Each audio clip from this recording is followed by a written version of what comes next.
Well, when you start looking at even your trials as opportunities, not because you have to force that view or perception, but because your nearness to Him, the witnessing of His being there so consistent and so often, to have gotten you through so many things, starts to settle your shaky doubts and double-mindedness. It starts to give you a peace and a comfort that stabilizes and strengthens you. The joy of the Lord becomes your strength. The joy that you know, that you always know that He will be there. It becomes the totem pole of your your altar. It becomes the upward view, the ever eternal frozen pose of the upward viewing statue. That one thing, like an oak tree, becomes consistent and stable in you. The belief that He is there and He will be with you and you will get through it all.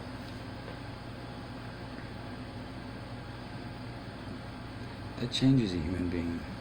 I'm trying to see what's glowing on my cheek. I guess it's the reflection of the light. So trust me, it's okay to put your faith in Him. And He's not going to fail to respond to you because you don't have enough faith when you doubt. Don't look at it that way. It's not how it is. He has enough faith for the both of us.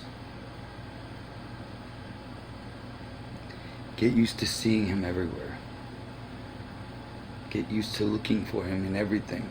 And when you've retrained your brain to understand that He's there in it all, and especially in you, well,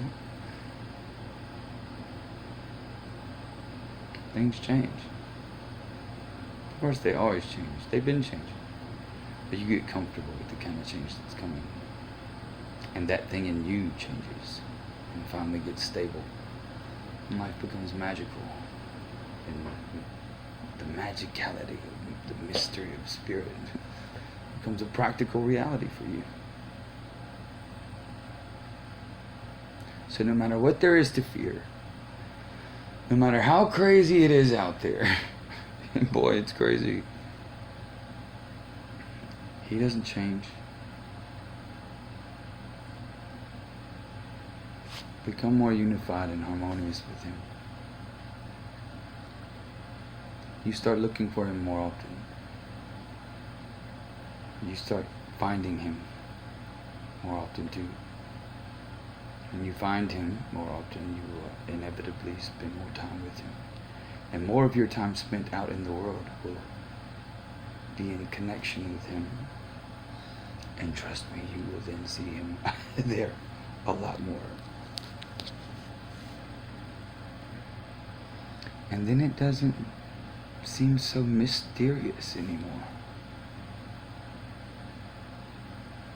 How people fetch this unknowable knowledge, these prophetic revelations, and these radical new understandings and insights into science and math. And especially into the issues of life, the heart, the self, our communities and culture. It stops seeming so mysterious how people can come up with these world-changing philosophies out of nowhere. The supernatural then becomes an inevitable part of the superbly functioning nature, functioning in superb harmony. Super natural, but natural nonetheless. It is a part of the natural course of things. You have to forgive my soul and eyes. Sometimes the beauty and majesty of the Lord, when it comes upon you, just seeing things that are so beautiful and inspiring, and being able to, and especially when He causes you to see one in a moment where things are really rough, and you just, bam, look at this. You just switches your angle for a minute, and the gratitude that overwhelms your soul because he jars you out of that stuck moment.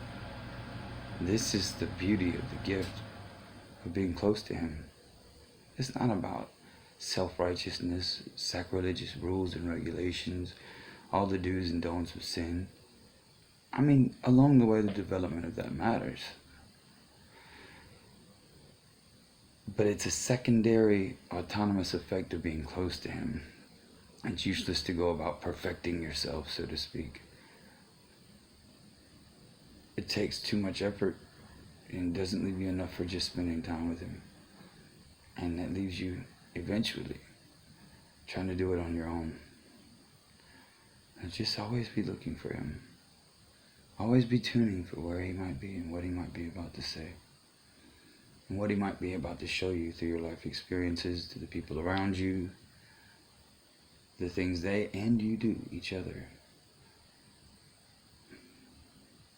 The more you start seeing him there, the more autonomous that righteousness becomes, and the easier and more effortless it becomes. And then